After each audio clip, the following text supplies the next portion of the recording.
What's up, guys? Luke here from Luke's Points and Miles, and today we are going to talk about a hot new credit card. Now, we have spoke about this credit card in the past. I made a video about a week ago titled 5 Reasons Why I Will Not Be Getting the Capital One Venture X. I wanted to take a different look at it and a different perspective and maybe play a little bit of devil's advocate for this one. So today I want to talk about 5 reasons why someone should get the Capital One Venture X. And if you are new to the channel, we talk about credit cards, cashback, points, miles, and travel. If you're interested in that sort of thing, please hit the subscribe button. We are a small, growing channel, and only about 21% of you watching this video are actually subscribers. Give us a chance. We are working to improve the aesthetics and the content of our videos. And I promise we will deliver consistent content and we will get better. Also, we do have an Instagram where we post a lot of pictures of a lot of our travels and the things we're doing with our points and miles. We also have a small Facebook group where we talk about new credit cards and travel news. If you're interested in that, go ahead and check them out. I had to put my glasses on for this one. Last week we did a video that was fairly critical of the Capital One Venture X.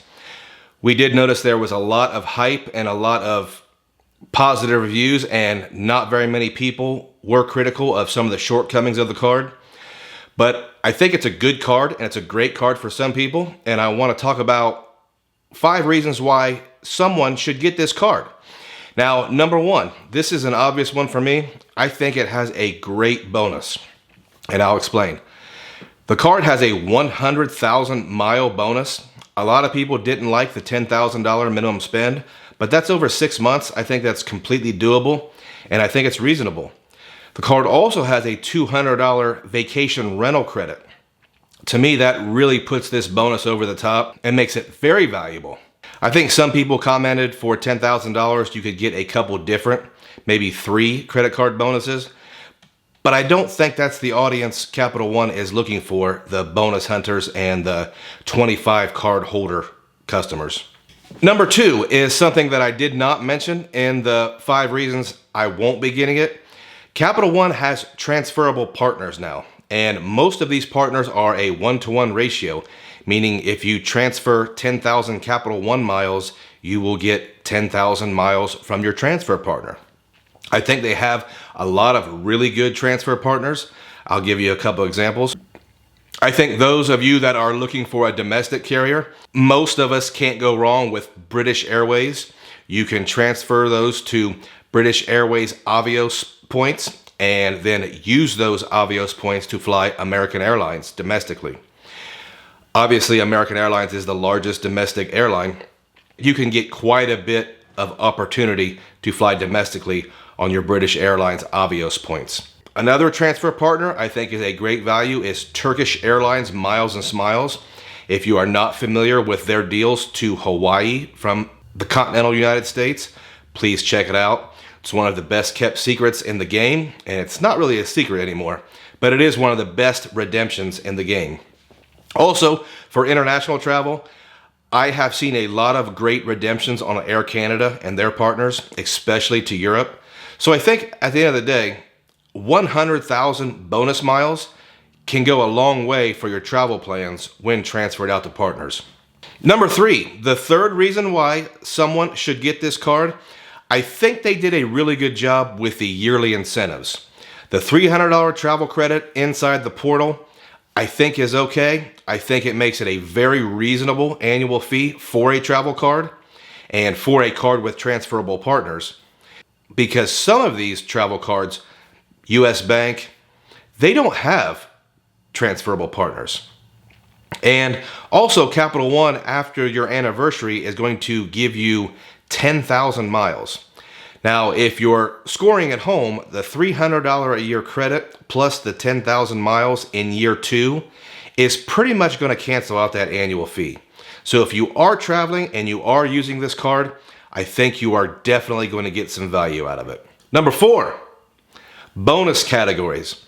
I think Capital One did a pretty good job of keeping this simple, and we'll talk about simplicity again on this list. 10 times miles on hotels and rentals. The reason why I think that is good for a lot of people is this. We are fairly loyal to Hilton and Marriott, but it never fails when we go somewhere. There is a really cool boutique hotel right next door to our Hilton or Marriott that we say, wow, I wonder what it would be like to stay there. I think if you are using the travel portal for your lodging and your hotel stays, I think you can get a lot of flexibility, and maybe you can enhance your experiences while traveling. Maybe you're someone who has a fierce loyalty to Hilton, Marriott, or Hyatt, but there are a lot of other good options there. And if you haven't quite picked a loyalty program to be part of, maybe a couple years of staying at all of them will help you make that decision. Again, lots of flexibility using that portal for lodging. And car rentals, I don't rent a lot of cars, so I don't have a fierce loyalty to any car rental programs at all. ×5 on flights, that's as good as the American Express Platinum. So ×5 miles on flights, even though it's using a portal, from what I understand, you can still gain status and get credit for those flights. Again, I think flexibility. I think if you're using that portal and you're not choosing to be fiercely loyal to Delta or American or United, I think you're just going for the cheapest flights. I think it gives you a year or two to find out which airline you prefer before you choose a preferred airline. And the best part is the ×2 on everything else. Most of our cards are 1 times everything else. And I think when we do the math, we will all agree that the everything else category is a giant category for our spending. So earning double miles on everything else, I think it's a very positive thing for this card. Number 5 reason why someone should get this Capital One Venture X card. Simplicity. If you want a minimal annual fee once you factor in the credits, and you are looking for a 1 card option, you are not someone who wants to carry 15 cards, 1 card for gas, 1 card for grocery, 1 card for restaurants, 1 card for transit, 1 card for travel. If you want 1 card that can seemingly do it all fairly well, I think this is a good pickup for you. When we talk about simplicity, I also want to bring up the extra perks of the card. You can get 4 authorized users, and that kind of pertains to the lounge access. So if you do value lounge access like we do here on the channel, you can get lounge access for 4 additional people for free. I think that creates a very simple way to travel. You don't have to worry about which card you're going to use. You don't have to worry about getting a card for the Centurion Lounge, getting another card for the American Airlines Admirals Club. You have a priority pass, 1,300 lounges worldwide. That should suffice for a large number of people. The card has a few other good things. The no foreign transaction fees are fairly common on travel cards, but it is something you always have to be aware of. I traveled overseas not long ago, and I really had to dig deep in my wallet to find a no foreign transaction fee Visa or MasterCard.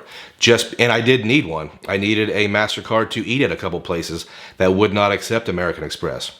Also, some other intangible things, or maybe they're tangible. I do think Capital One does have a good app and a good website. A lot of the negative things that I've heard about them online, I have not personally dealt with. Some people will proclaim they get low credit limits with Capital One. I personally have not found that to be true, at least with me. Another thing is Capital One really seems to be progressing and growing and making a strong move in the credit card space and the travel space. Another thing I want to mention is Capital One's app and their website, they seem to have some very strong shopping options there. So if you want to earn more Capital One miles, it seems like you really have a great opportunity to do that with your daily shopping and especially your holiday shopping. Now here on the channel, we always recommend using a shopping portal, especially right now. The holidays are quickly approaching. Right now, if you use our link for Rakuten and sign up, you will get $40 cash back on your first purchase. With Rakuten, you can also choose to earn Amex membership rewards points in lieu of cash back. So again, some more flexibility. Flexibility is always good in this game. So guys, my question is, do you think we were a little too harsh with our 5 reasons why we will not be getting the card? Because obviously it is a really good card for a number of people. Please comment below, tell me what you think, and if you have stayed all the way until the end, Thank you.